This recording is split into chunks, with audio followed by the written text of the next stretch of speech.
A kármica não é uma passagem imprevista. Ela vem lutando há muito tempo com um câncer pulmonar. E muito tem sofrido.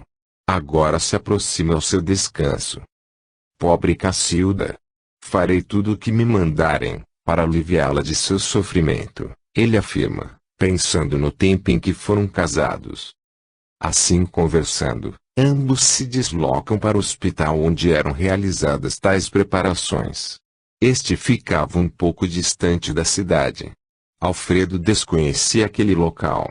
Nunca tinha ido lá. Admirou-se com o que encontrou. Altas e brancas paredes formavam um grande prédio, rodeado por um belo jardim. Irmãos franciscanos circulavam por ali. É um hospital pertencente à corrente de São Francisco de Assis, explica Orlando. Os médicos que aqui trabalham são assessorados por franciscanos e caboclos. O tratamento é realizado através da energia das luzes, cores, ervas e dos cristais. São trazidos para aqui os doentes, tanto desencanados como encanados. Encanados. Surpreende-se Alfredo. Sim. Sua própria ex-esposa ainda continua encarnada, tem razão. Não tinha me dado conta disso. Mas somente os espíritos que estão para desencanar, não é assim, não. Os espíritos que ainda se encontram encarnados, mas que não estão na hora de fazer passagem, também são tratados aqui. São trazidos adormecidos ou em transe mediúnico. Pois toda doença física tem seu início no corpo espiritual. Como assim, não está lembrado do que já lhe foi ensinado? Em virtude dos erros cometidos, os espíritos têm tendências a determinadas doenças físicas quando reencarnados. É verdade. Estou lembrado. Os erros são as doenças dos espíritos. Não é isso? Sim. E para que uma doença física seja curada, é necessário curar primeiro o espírito. O que só acontece depois que o erro já foi reparado. Assim o espírito pode ser tratado e seu corpo físico recuperado. Então é por isso que os médiuns curadores na Terra não conseguem curar todas as pessoas que os procuram. Pelo que eu sei, umas se curam e outras não. Exatamente.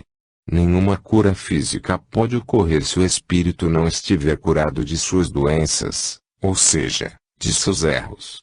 Finalmente eles chegam em frente à larga porta principal. Um franciscano os recebe, avisando que todos já se encontravam na sala de desligamento. Vamos entrar, irmãos. A equipe já se encontra reunida. Em uma pequena sala redonda, iluminada por uma luz de um verde bem claro, a equipe se encontrava ao redor de uma mesa cirúrgica. Nesta, o espírito de Cacilda estava deitado, profundamente adormecido. Alfredo sentiu um choque ao vê-la. Envelhecida e muito abatida, muito pouco restava da antiga beleza física que tanto atraíra, quando na época em que se conheceram. Sentiu uma pena imensa por seu sofrimento. E o remorso entranhou fundo em seu íntimo.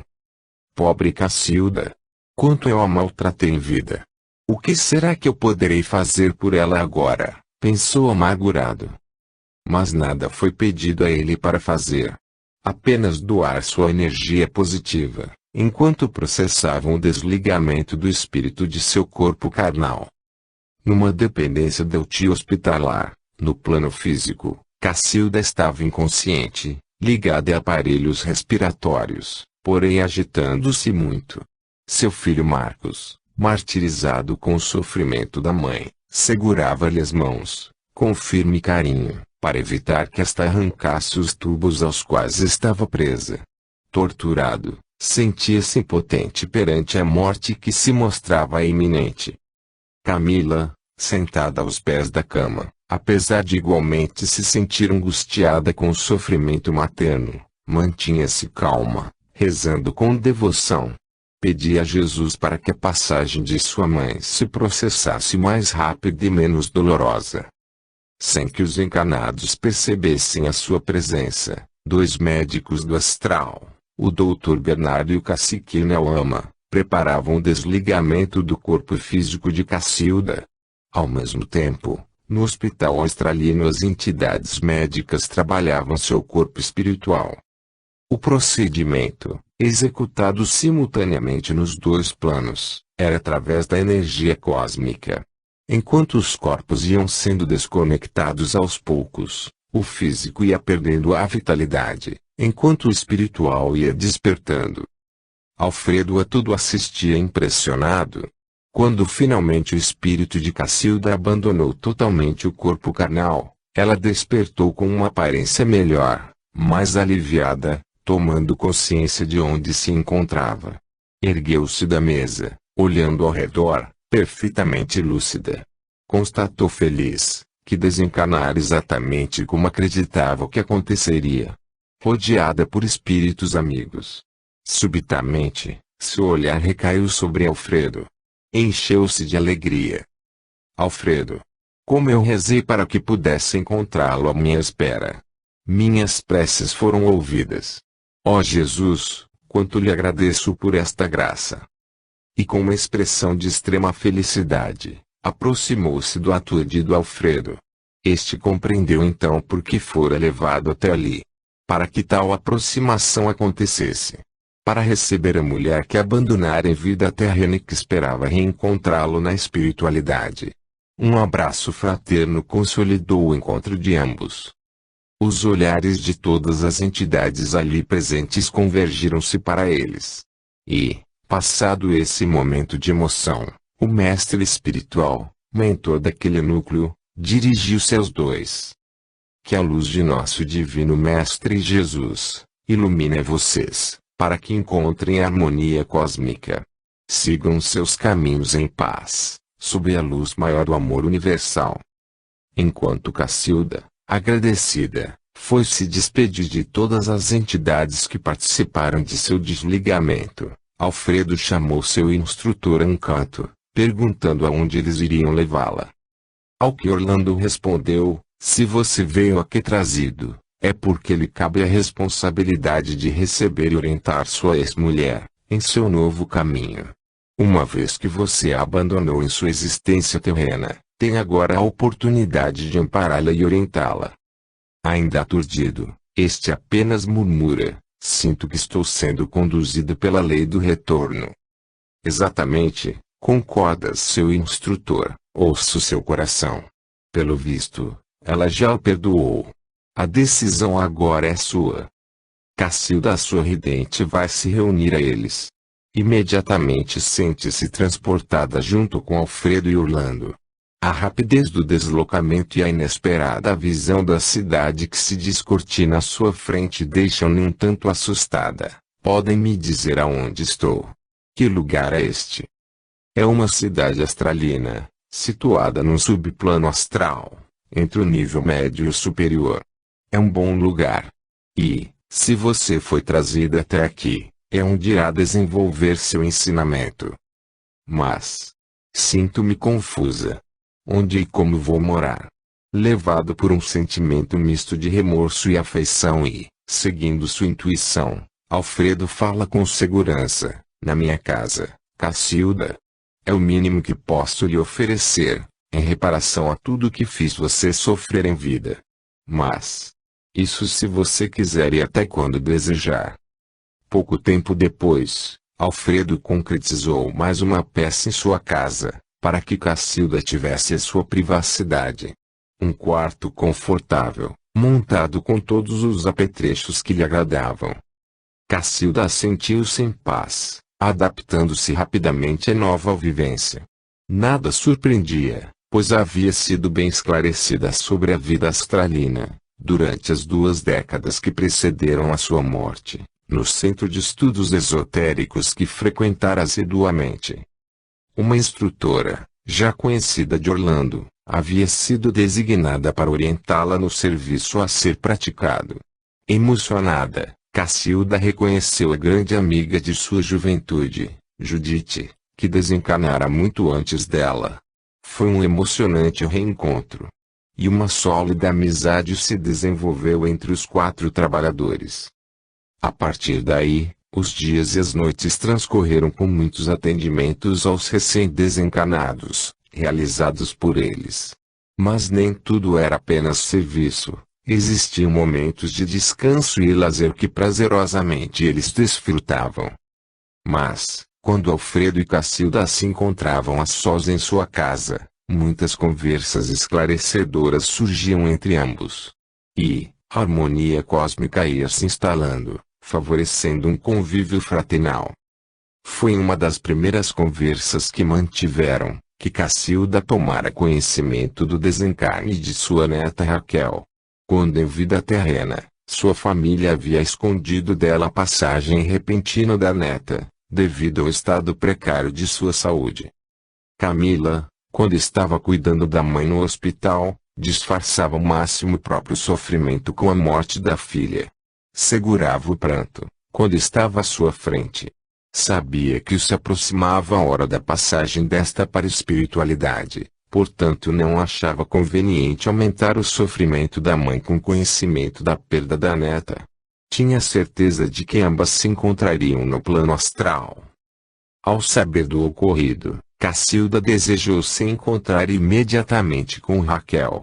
Alfredo explicou então, que ainda não seria possível tal encontro, mas que dentro em breve ela iria se comunicar com a neta.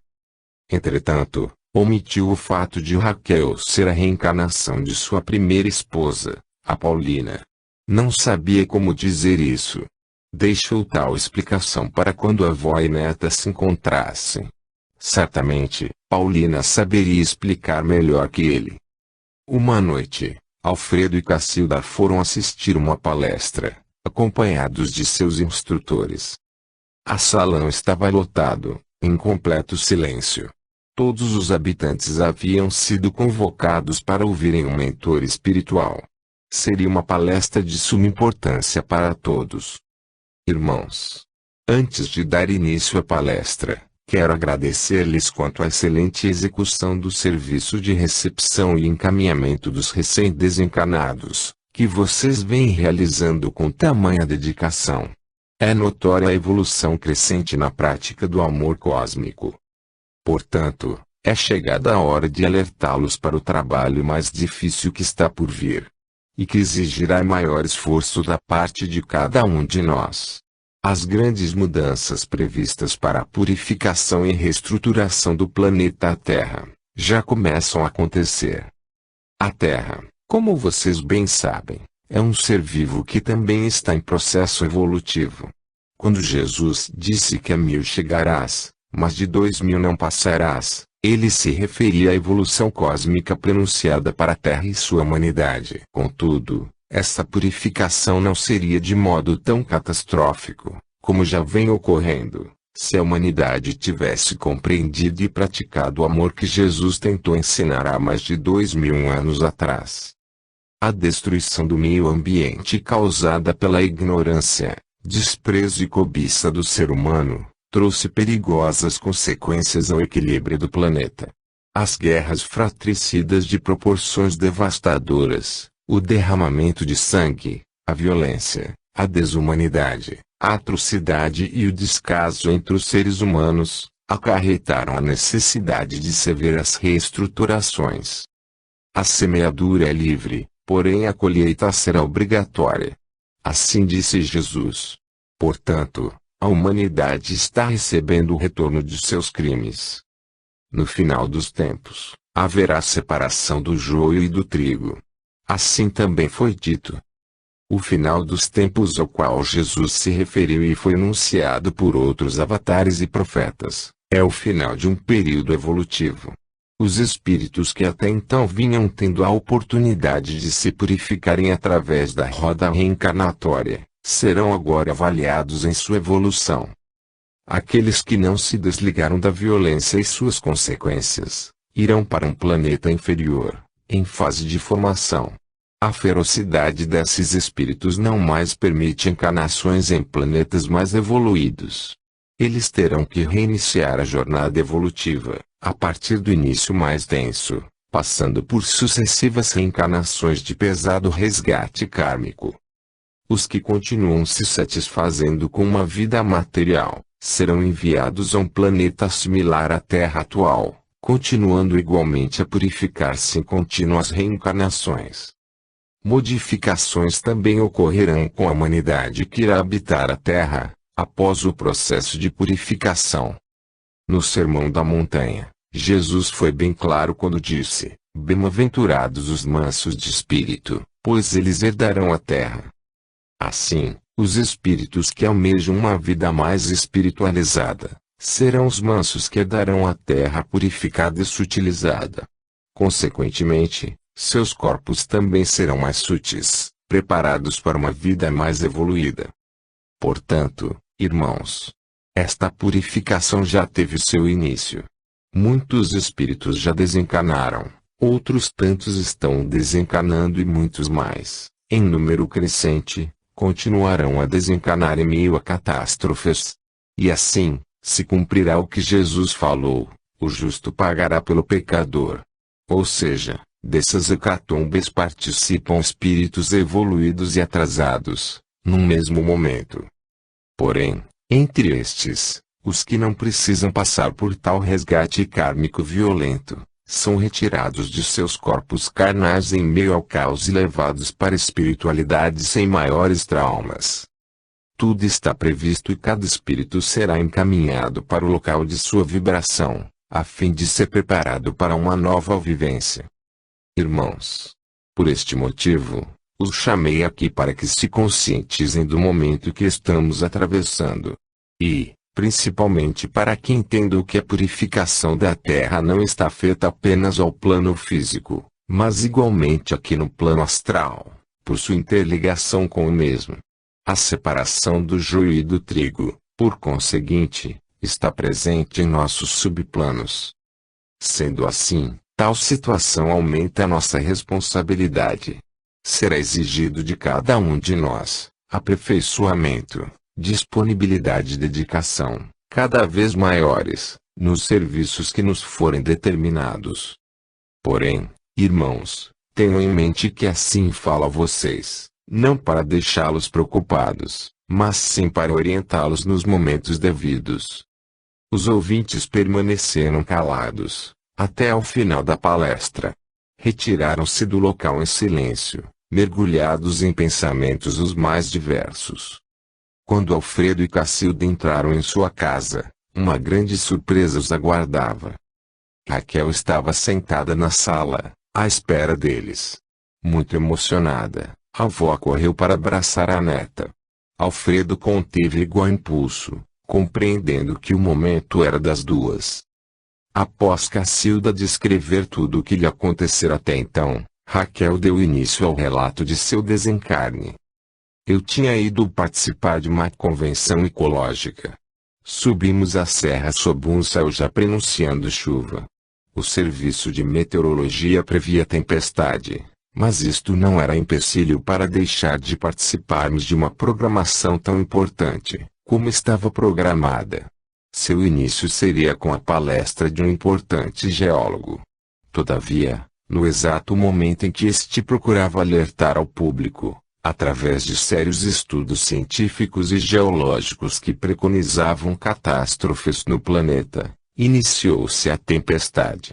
Na serra, temporal significa a enchente rápida dos rios que atravessam a cidade. Sendo assim, aconteceu a inundação.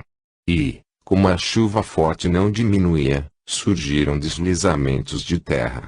E, um destes, ocorreu exatamente onde estávamos, ocasionando o desencarne imediato de alguns de nós. Mas como aconteceu? Foi assim tão de repente, sem dar tempo de todos saírem de lá? Pergunta Cacilda horrorizada. Sim, vó. Foi repentino, mas a maioria dos convencionais nada sofreu. O salão de convenções era uma construção à parte do hotel, situado ao pé do morro. E, parte deste, foi subitamente arrastada pela imensa massa de terra que se desprendeu bem acima de sua localização. Uns encanados foram soterrados, enquanto outros deslizaram até as margens do rio, já bastante cheio e revolto, que recebeu a enxurrada. E eu fui uma dessas pessoas. Ó minha querida, diz a avó condoída, o quanto você não deve ter sofrido. Não, vó. Muito menos que você. Quando mergulhei naquela água barrenta e me senti sufocando, nada mais senti. Meu espírito desprendido flutuava sobre aquela tragédia. A dor que senti foi assistir os companheiros que se debatiam e iam sendo tragados pela terrível correnteza. Ainda bem, minha querida, que o mesmo não aconteceu com você, fala Cacilda impressionada. Você não merecia mesmo um desencarne violento. Vinha trabalhando tanto para tentar evitar ocorrências como esta. Vó querida, eu fiz muito pouco, quase nada. Gostaria de ter podido trabalhar mais ainda. Mas, manifesta-se Alfredo, pelo que soube, você tem um trabalho muito importante a fazer aqui. Acho que você foi convocada. Não. Meu regresso já estava previsto. Eu havia encarnado para terminar o resgate de determinados erros cometidos anteriormente. Mas, na verdade, a profissão que eu abracei em vida foi como um preparo para o cumprimento da missão que eu me comprometera a realizar na espiritualidade, antes de reencarnar. E que compromisso é esse, querida? Pergunta a avó surpresa. Antes de meu reencarne, já havia tomado conhecimento de como seria processada a purificação da Terra. E me dispus a trabalhar com os recém-desencarnados nas grandes tragédias. Por isso nasci com o ideal de proteger o meio ambiente terreno, na tentativa de colaborar para uma diminuição das tragédias. Mas, pergunta Alfredo confuso, não é um trabalho semelhante ao que realizamos aqui?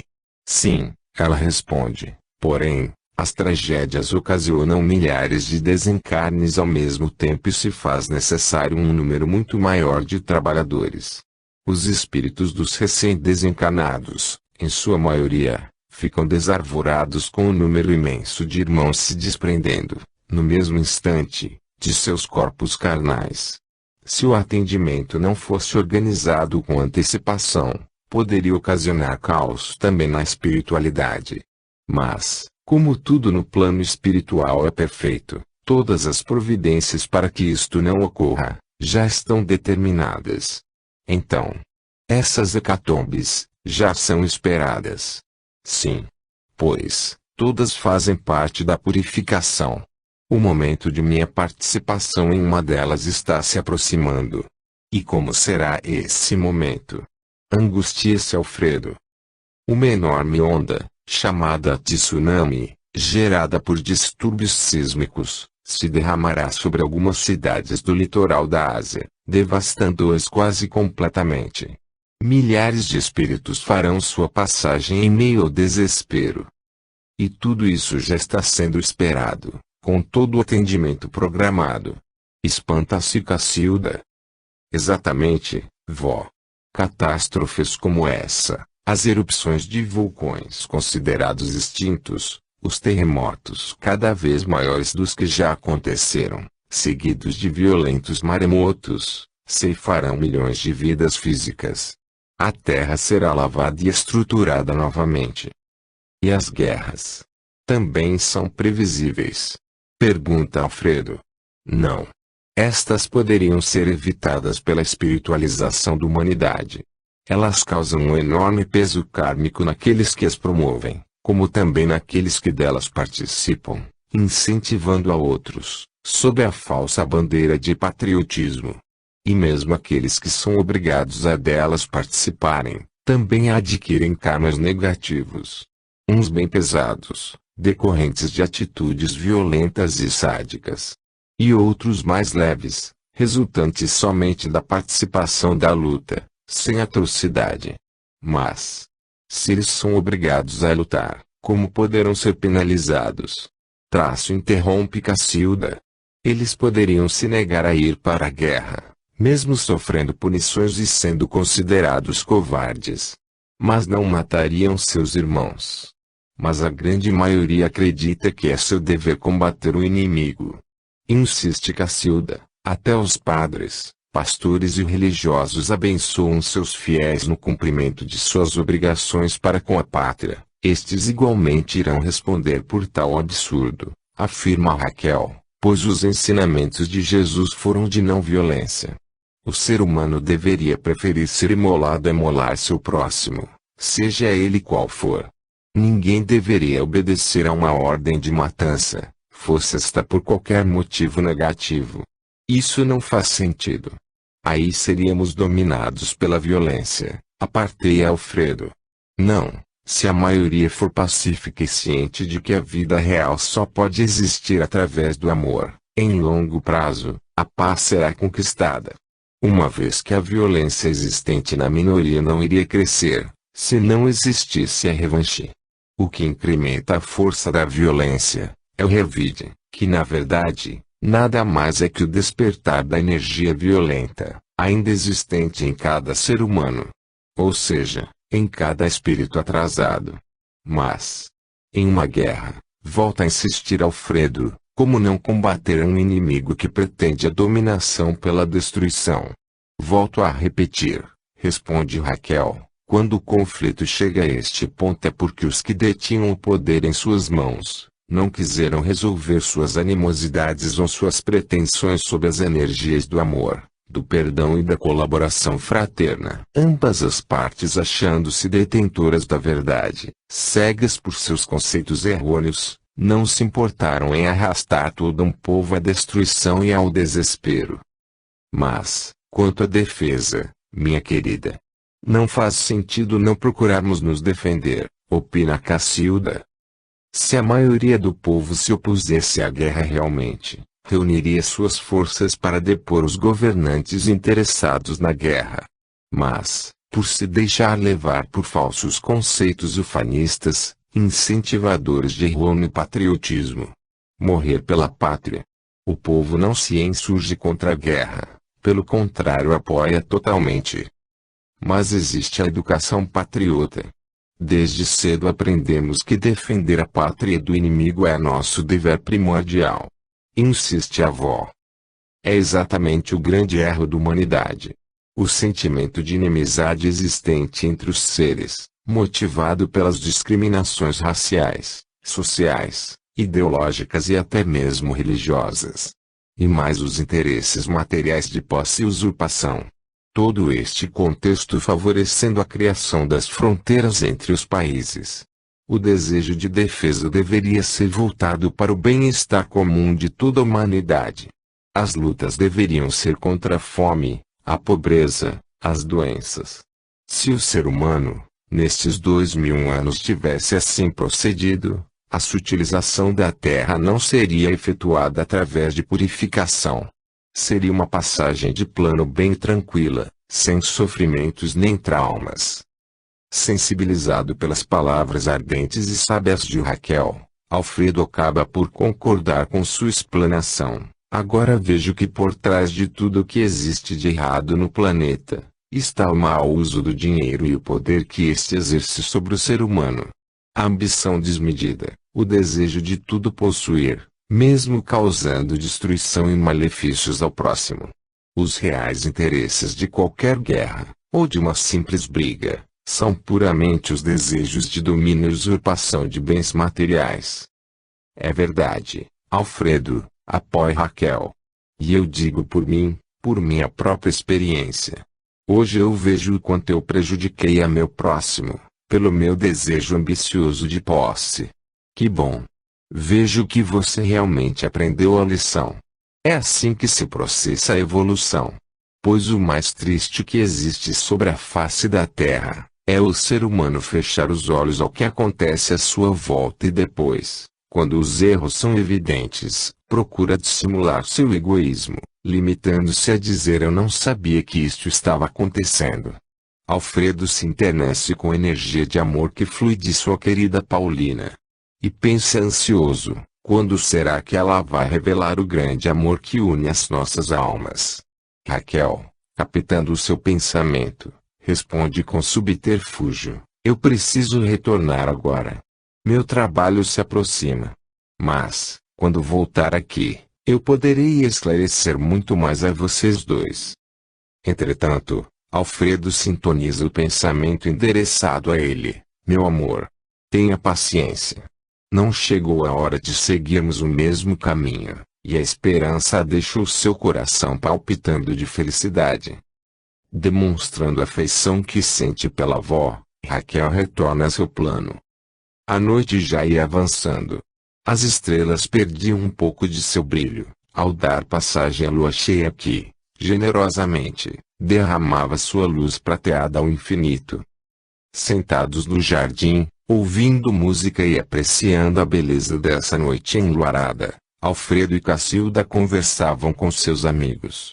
Eles haviam realizado um difícil atendimento a um grupo de espíritos rebeldes, vitimados em um tiroteio entre traficantes de tóxicos e policiais.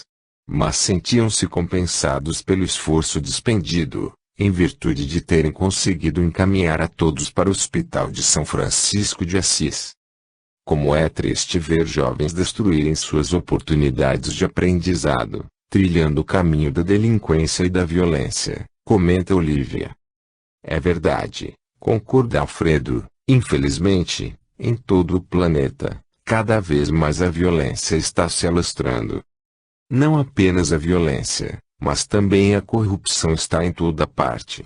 É realmente terrível o que está ocorrendo na face da Terra, complementa Judite. A meu ver, é o caos preconizado para o final dos tempos que está se instalando. E aumenta também o número de espíritos violentos reencarnando, diz Cacilda apreensiva. Por que estará ocorrendo isto? São espíritos atrasados que estão recebendo uma última oportunidade evolutiva, antes do processo de purificação, esclarece Orlando. Entretanto, não era previsto um número assim tão exorbitante. Muitos desses espíritos negativos não deveriam mais retornar à Terra. Entretanto, a falta de controle descabida do ato sexual está oportunizando reencarnações a tais espíritos. E o caos, que naturalmente existe nos derradeiros momentos de uma civilização, está sendo ampliado em muito, pelos atos de extrema violência cometidos por esses espíritos trevosos. Mas, eu penso que a negatividade desses espíritos também é consequência do descaso dos seres humanos, que poderiam ajudá-los em sua recuperação e não o fizeram. Basta ver o abandono das crianças.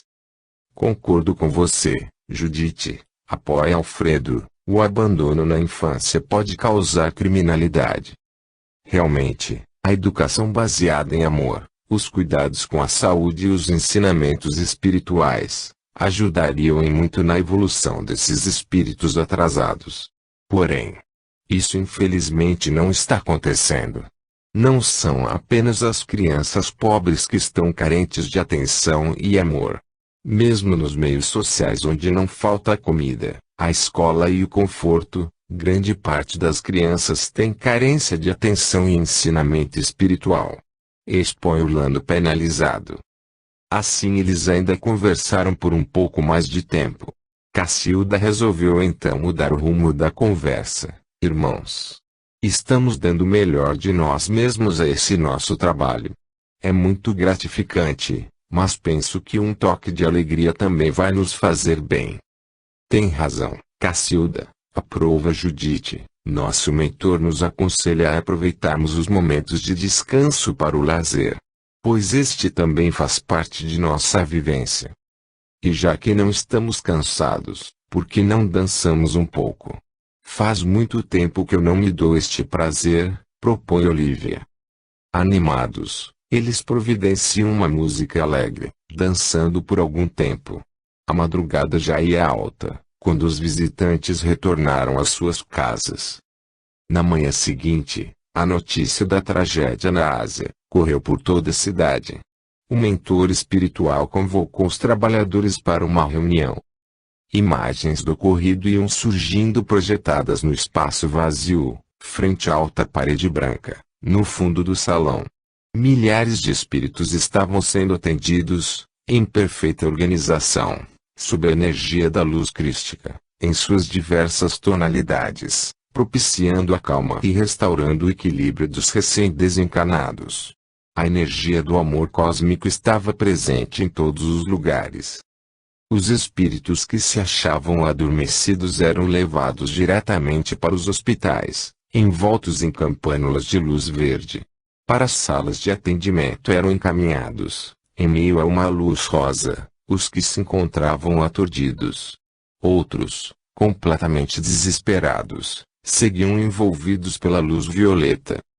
O atendimento, mesmo sob esta organização tão perfeita, como vocês estão vendo, vai levar ainda um bom período de tempo, explicou o mentor, e vocês podem questionar o que desejarem, pois aqui estão para aprender.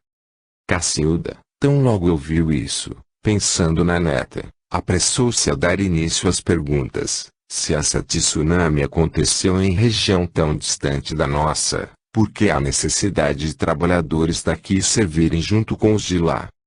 Tendo sintonizado com a preocupação que essa estava tendo pela neta, o mentor sorri, respondendo com paciência e suavidade: irmã, não se preocupe. Nesta nossa vivência no plano astral, não existem os perigos semelhantes aos da Terra, decorrentes da frágil vida física material. Portanto, não existem preocupações neste sentido. A sua neta está executando uma importante tarefa e nada a temer. Cacilda sentiu-se envergonhada, principalmente por descobrir que os pensamentos, naquele plano, eram factíveis de serem captados por todos. Sendo assim, tentando desfazer aquela situação constrangedora, ela emitiu em seguida uma nova pergunta: porém, o que eu não entendo, irmão? Como os idiomas sendo diferentes, os espíritos perturbados com a passagem violenta, podem se fazer compreender numa linguagem estranha? Naquela região, irmã, também se encontravam muitos turistas brasileiros, no momento da tragédia. Portanto, era necessário que socorristas da mesma origem ali estivessem presentes, para recebê-los e trazê-los de volta à região astralina, a qual pertencem.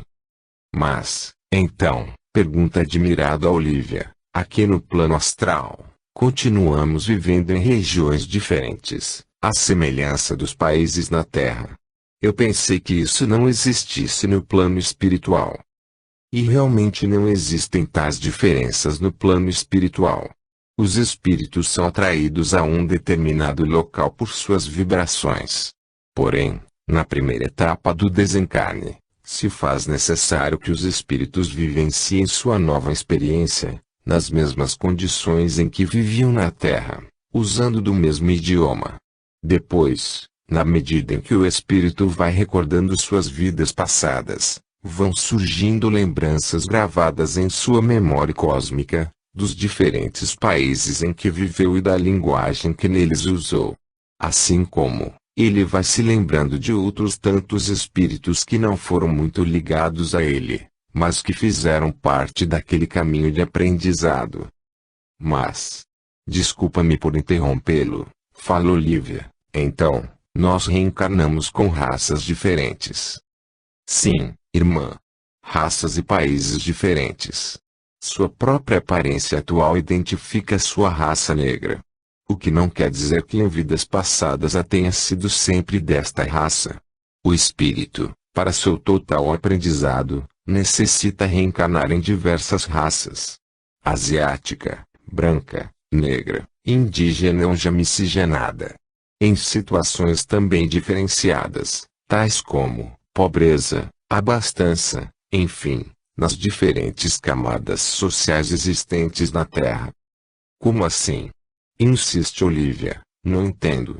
Nascer pobre ou deficiente, sem oportunidades na vida material não é resgate kármico. Nem sempre, irmã, responde o mentor, em sua maioria sim, é um resgate. Entretanto, para muitos espíritos é um teste a ser realizado. Em uma explicação mais simples, a exemplo do que acontece na Terra, podemos dizer que quando um aluno termina um aprendizado escolar, ele necessita avaliar se aprendeu tudo, em profundidade. Então é realizado um teste para aferir se houve absorção perfeita daquele ensinamento. Sendo assim, eu lhe pergunto, como um espírito encarnado pode saber se já está evoluído, se não passar pelo teste das diferenças e dificuldades materiais ou morais? É bem verdade, concorda Olivia pensativa, não tinha dado conta disso. Mas, e quanto ao dinheiro e o poder? Pergunta um dos ouvintes.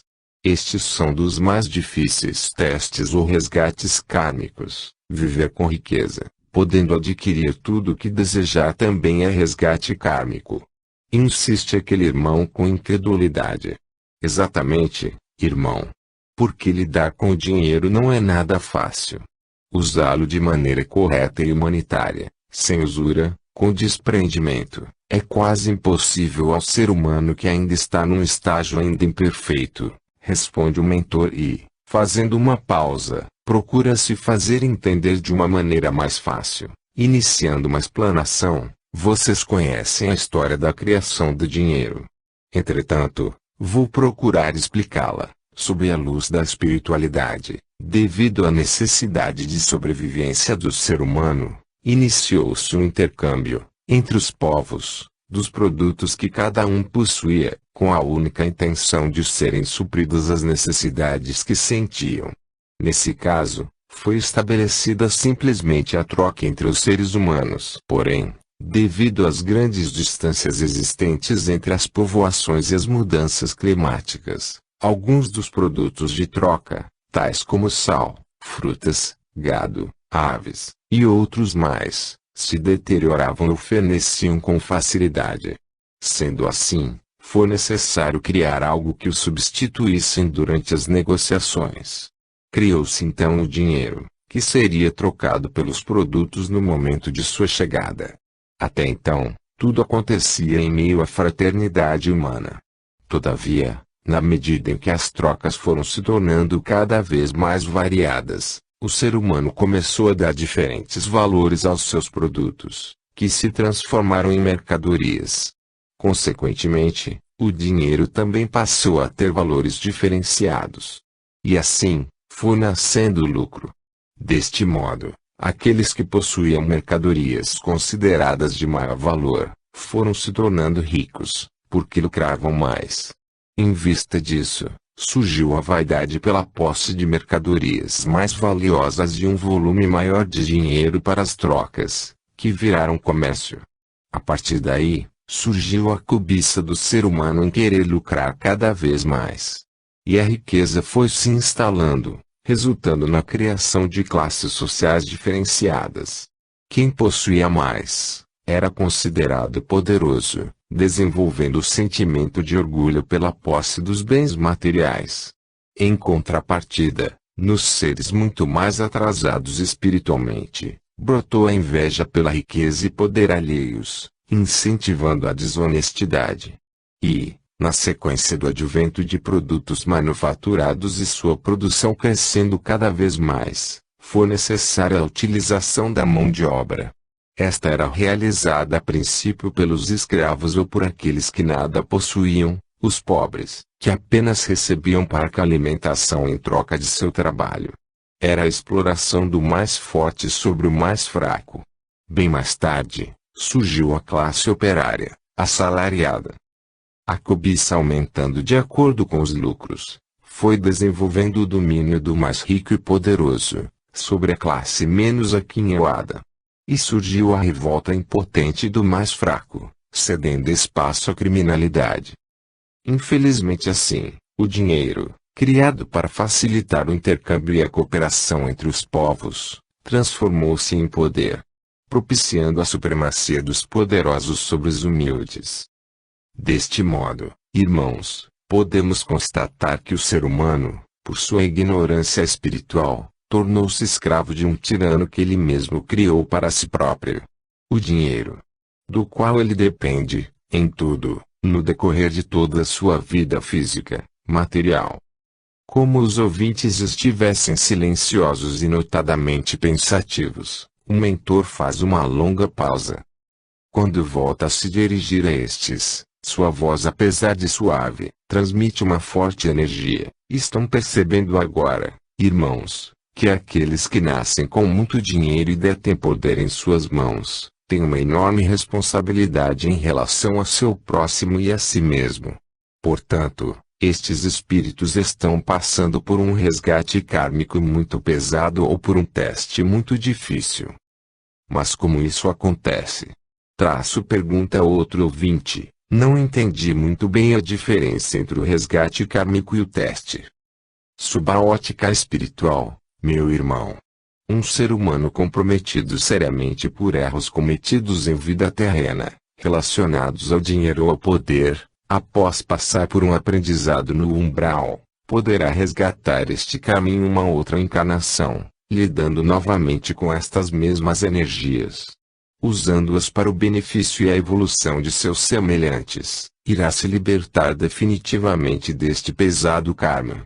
Caso contrário, o aumentará sobremaneira e o seu resgate será muito mais sofrido. Quanto ao espírito que já alcançou uma certa evolução, o poder e o dinheiro servirão para testá-lo em suas virtudes. Se ele, dotado de riqueza e poder, usar destes atributos para o bem comum, prestando auxílio às necessidades de seu próximo, ajudando em sua evolução, comprovará o aprimoramento de seu espírito. Poderá então alçar mais um degrau na escala espiritual. Outro sim, se deixar-se levar apenas pelos prazeres materiais, esquecendo-se de seus compromissos espirituais e das necessidades de seu próximo, ele retrocederá no caminho evolutivo. Ao término dessas palavras, Alfredo, sensibilizado, dirige-se ao mentor: penso que agora eu compreendo o que Jesus quis ensinar, quando falou: é mais fácil um camelo passar pelo buraco de uma agulha, do que um rico entrar no reino dos céus. Se afortunados ou pobres estão igualmente em resgates kármicos ou passando por testes, como o mentor acabou de explicar. Então, no meu entender, Jesus quis nos mostrar que o mau uso da fortuna e do poder que esta concede, dificulta a evolução do ser humano, e, um tanto inseguro, ele pergunta: estou certo? Sim, irmão. Você está certo. Jesus não discriminou os ricos, como se todos eles fossem espíritos atrasados ou negativos. Ele se referiu aos seres humanos que se deixam dominar pela fortuna, sendo levados por seu egoísmo e, assim, não conseguem alcançar evolução, sendo impedidos de ingressar em planos mais evoluídos. Este ensinamento também é direcionado àqueles que invejam a riqueza dos outros, culpando-os por sua própria infelicidade. Um momento, irmão, pede a palavra um dos outros ouvintes. Desculpa a minha interrupção. Mas, se a pobreza existe pelo descaso dos mais poderosos, é difícil a um ser humano passando por privações não ter inveja de quem possui riqueza. Tal atitude resulta num outro aprendizado, responde o mentor: o ser humano, com sua mente toldada pelo véu do esquecimento, não se recorda dos erros passados. Se ainda não adquiriu evolução, reage à expiação de seu karma com revolta e inveja, maldizendo a vida.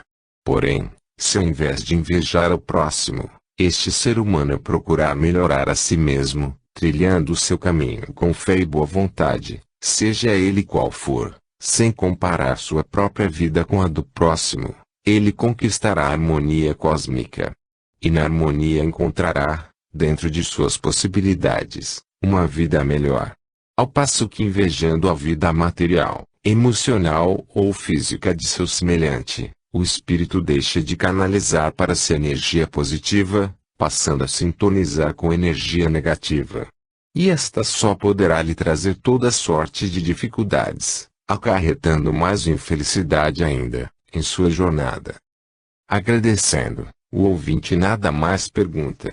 E o mentor, percebendo que todos já haviam compreendido a sua mensagem, dá por terminada a reunião. Por tudo que vocês assistiram e ouviram agora, só me resta alertá-los para o que está por vir, no desenrolar do primeiro século deste milênio. Muitas e diferentes catástrofes acontecerão na face da Terra, até o momento da grande purificação. Acontecerá o que já foi preconizadas pelos profetas e que, atualmente, está sendo previsto pelos cientistas, em várias partes do planeta. A vida material tornar-se-á cada vez mais difícil. Chegará o momento em que nenhum espírito encarnado conseguirá mais ajudar seu semelhante. Os desencarnes serão numerosos. Todavia, Uns irão sobreviver à hecatombe final. São os escolhidos que terão a missão de iniciar uma nova civilização mais evoluída. Estes foram preparados espiritualmente, tendo o código genético de seus corpos físicos modificado no plano astral, antes de seus reencarnes. Assim estarão aptos para enfrentarem as dificuldades advindas da reestruturação da vida planetária, de nova vibração. Com igual preparo, irão nascendo na Terra os demais espíritos que darão continuidade à nova civilização terrena. Muitos atendimentos foram realizados após a reunião com o mentor. Descansando após o último serviço, Alfredo e Cacilda conversavam sentados na sala. Rememoravam as sábias palavras do mentor. Aos poucos, foram fazendo uma avaliação do que haviam aprendido no astral, desde seus desencarnes. Alfredo relatou tudo o que passara nos subplanos médio e alto umbral. Como você se modificou para muito melhor, Alfredo. Se eu não o tivesse conhecido na vida física, poderia jurar que era outra pessoa, diz Cacilda com sinceridade, elogiando-o. Mas você também amadureceu muito. Nada mais resta da moça fútil e alienada das responsabilidades da vida, como você era quando nos conhecemos. Mas foi nosso filho Marcos quem me fez mudar. Na luta para salvá-lo do vício, descobri a vida espiritual. Você foi formidável, Cacilda. Pude assistir um pouco do trabalho realizado com ele. Formidável não fui eu, Alfredo. Foi sua filha Fátima, e sorrindo ela comenta, que espírito evoluído é o dela. Muito aprendi ao seu lado. Conversando assim, trocando lembranças, ambos chegaram à reminiscência do relacionamento que tiveram na vida terrena. Hoje eu reconheço quanto fui negativo e atrasado em minha encarnação passada. Vejo com clareza como a maltratei durante o curto período de nosso casamento. Sinto-me envergonhado por ter sido tão egoísta e desonesto com você. Ora, Alfredo, também não foi tanto assim, esta ia interrompendo-o, quando ele pediu que o deixasse falar. Não, querida. Deixe-me continuar. Eu preciso me confessar para que você possa me perdoar. E, segurando com carinho a mão dela, ele prossegue, expondo totalmente a sua alma. Na verdade eu cometi um grave erro. Não fui sincero como deveria ter sido. Pois eu nunca amei com intenção de ter uma vida conjugal com você. Apaixonei-me por sua beleza, que aumentaria o meu prestígio social. Você reunia tudo que eu, no meu egoísmo e minha ambição, desejava. Uma mulher jovem e linda, acompanhando-me na alta sociedade. Aí você quis ter filhos e isto atrapalhou a minha meta de vida. Fui me desinteressando de você. E fiz o que fiz. Não valorizei o seu carinho nem mesmo os filhos maravilhosos que você me deu. Cacilda, muito emocionada, deixa mansas lágrimas correrem por sua face, ó meu querido. Eu já o perdoei faz tempo. Ainda encanada eu já havia compreendido que eu tinha sido igualmente culpada pelo fracasso de nosso casamento. Eu errei muito também. Você culpada? Espanta-se Alfredo, isto é um absurdo. Não, meu querido. É a pura verdade. Por isso eu pedi muito a Deus pela graça de encontrá-lo aqui na espiritualidade. Para que você também me perdoasse, perdoá-la. Mas, por quê? Porque eu, assim como você, não me casei por verdadeiro amor. Apaixonei-me pelo homem fascinante, bem posicionado na vida social e, além disso, muito rico. No início de nossa vida em comum, eu também não tencionava ter filhos. Fútil como era, tinha medo de perder a minha beleza física com a gravidez. Eu gostava de desfilar, muito bem vestido e carregada de joias, ao seu lado. Agradava-me perceber que homens e mulheres nos invejavam. E, quando eu quis ter filhos, não foi pelo desejo de ser mãe, mas sim com a intenção de prendê-lo definitivamente ao meu lado. Mas, você ficou tão feliz com o nascimento das crianças, ele exclama admirado. É claro que depois eu me senti feliz com a maternidade. E você, ao contrário, não se importou em ser pai. Infelizmente é verdade. Reconheço quanto fui omisso com meus filhos. E o quanto me arrependo hoje por isto. Mas nós dois naquela época éramos imaturos, egoístas e atrasados espiritualmente, ela afirma com tristeza, mas... Preciso continuar minha confissão. Passados aqueles anos, eu também não mais sentia prazer em sua companhia. Porém, escondi o que sentia, para não perder a posição social que o nosso casamento me proporcionava. E quando você começou a me afrontar com suas amantes, eu não tive mais paciência para aturá-lo. Por tudo isso eu preciso do seu perdão, ó Cacilda. Ambos erramos muito. Contudo, minhas atitudes cretinas para com você provocaram o seu desamor para comigo. Precisamos pedir perdão e nos perdoarmos mutuamente. Ele fala comovido, levantando-se da poltrona onde se achava sentado e, puxando Cacilda pelas mãos, abraçar com ternura. Esta, tomada de igual comoção, após corresponder ao seu abraço, afirma com suavidade: tenho algo ainda a lhe dizer. Esta nossa convivência aqui, despertou em mim um amor fraterno tão forte, que me deixa com a certeza de que nos tornamos almas irmãs, trilhando um novo caminho, um caminho de evolução, completa ele sentindo-se feliz e aliviado ao mesmo tempo, pois eu tenho outra coisa ainda a lhe confessar. Confessar o quê? Espanta-se Cacilda, o que mais pode ser? Bem, diz ele um tanto temeroso, vamos sentar lá fora no jardim. Sob a noite estrelada que está fazendo, será mais fácil lhe dizer o que preciso. Curiosa, porém um pouco preocupada, Cacilda aceita o convite.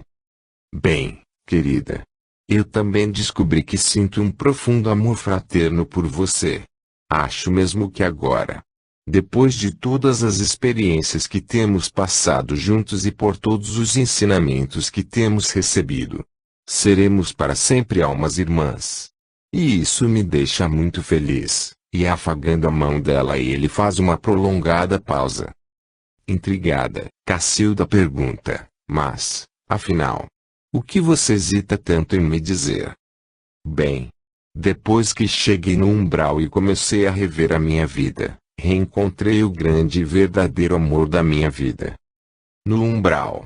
Surpreende-se Cacilda. Eu sim. Porém ela se encontrava num plano mais elevado aqui do astral. Não podia me encontrar. Apenas me falava e me ajudava a despertar minha consciência cósmica. E só por um momento, em meio àquele lugar tão sinistro, pude divisar seu rosto. Depois disso ela passou um largo tempo sem me ver. Retornei a ouvi-la e enxergar seu rosto novamente, aqui neste plano. Mas quem é ela? Eu a conheço. Sim, ele torna a hesitar. A conhece bastante, conviveu com ela. É Paulina, minha primeira esposa. Paulina. Mas eu não a conheci tão bem assim. Não convivi com ela. Conviveu sim, vó. Surge Raquel neste momento, sorrindo para a vó. Raquel. Minha neta querida. Como você veio assim tão de repente? Estou aqui há mais tempo, vó. Só que não quis aparecer. Estava escutando o que conversavam. Alfredo, de tão estupefato com a inesperada aparição de seu amor, nada consegue dizer. Apenas o ouve emocionado.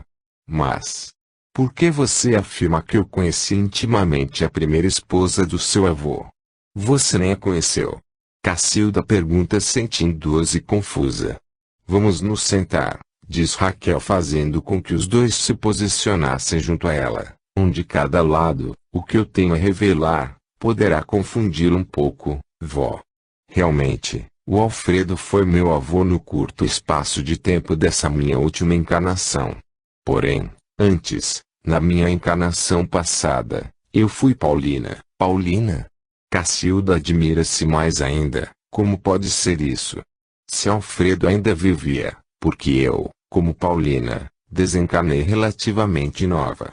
O nosso caminho, meu e do Alfredo, Deveria ter sido único até a nossa velhice.